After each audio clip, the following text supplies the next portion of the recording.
नमस्कार दोस्तों। आज आप लोगों के साथ एक महान पुरुष के बारे में कुछ शब्दों बताने जा रहा हूँ। कुछ भूल त्रुटि हो तो मार्जन कर दीजिएगा। आज एक कोशिश कर रहा हूँ। ये 12 जनवरी है। ये हमारा भारतवर्ष में विश्व युवा दिवस मनाया जाता है। ये मेन इसी दिन ही हमारा विश्व ख्याति स्वामी विवेकानंद इन महान व्यक्ति से इसी दिन जन्मग्रहण किया था। ये महान भारतवर्ष में उसी के चलते ये देश युवा दिवस के नाम पे अवसर पे मनाया जाता है।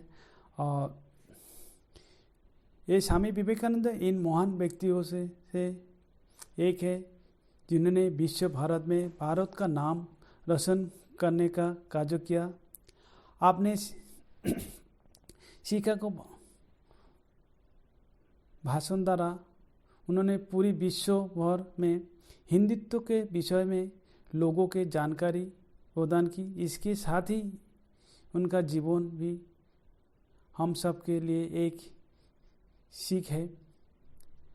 स्वामी विवेकानंद का जन्म कोलकाता में शिमला पल्ली में 12 जनवरी 1863 ख्रीष्ट में हुआ था।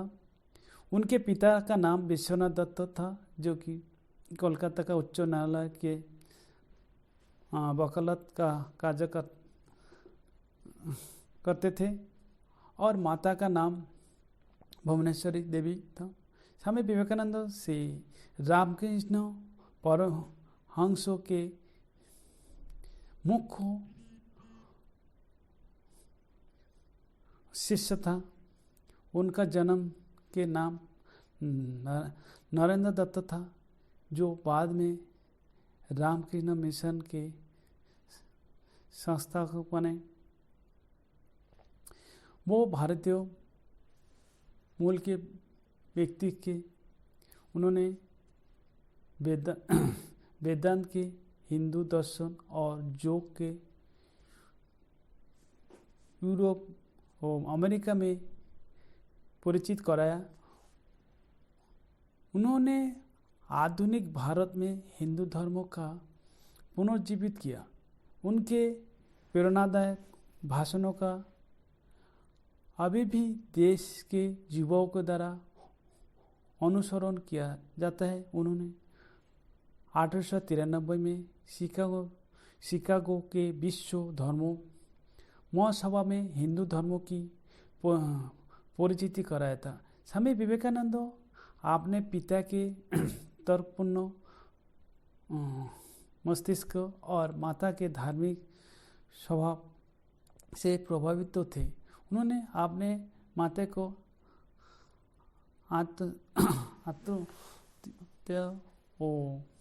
सीखा और बाद में ध्यान में विशेषज्ञ बन गए। उनका आत्मनियंत्रण वास्तव में आश्चर्यजनक था।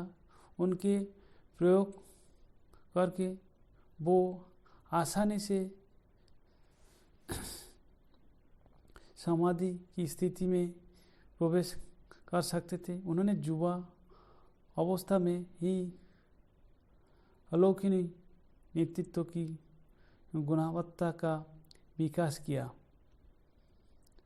वो युवा अवस्था में ब्रह्म समाज के परिचित होने के बाद श्री रामकृष्ण के संपर्क में आए। वो आपने साधु संतों के साथ वैराग्य मठ में रहने के लगे। उनके बाद के जीवन में उन्हें भारत भ्रमण का निर्णय लिया और जगह जगह घूमना शुरू कर दिया और तिरुवनंतपुरम पहुंच गए, जहां उन्होंने शिकागो धर्म सम्मेलन में भाग लेने का भी निर्णय लिया। कई स्थानों पर आपने प्रभाव भाषाओं और व्याख्यानों को देने के बाद वो पूरी विश्व में लोकप्रिय हो गए। उनकी मृत्यु 4 जुलाई 1902 को हुई थी। उसे ऐसे माना जाता है कि वो ध्यान करने के लिए आपने कक्ष में गए और किसी को भी व्यवधान ना उत्पन्न करते ये कहा अध्ययन के दौरान ही उनका मृत्यु हो गई। स्वामी विवेकानंद ने अपने भाषाओं द्वारा पूरे विश्व भर में भारत तथा हिंदू धर्मों का नाम रोशन किया। वो एक ऐसे व्यक्ति थे, उनके जीवन से हम सदैव कुछ न कुछ सीखते सकते हैं। यही कारण है कि आप सभी युवाओं में इतनी लोकप्रिय बने हुए। तो और इनके शरीर गठन के लिए जैसे पढ़ाई लिखाई में जैसे ध्यान देने बोलते थे, ठीक खेल कूद में भी ध्यान देने के लिए बहुत कोशिश करते थे।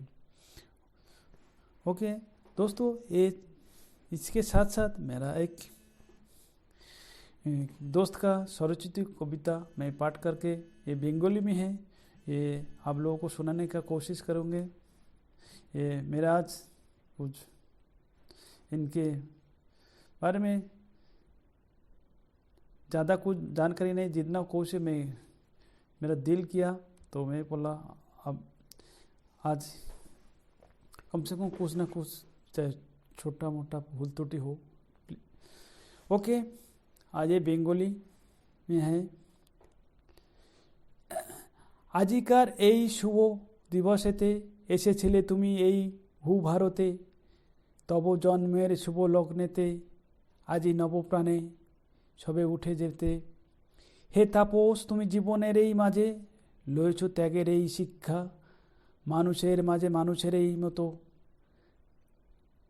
বাঁচেতে দিয়েছ দীক্ষা।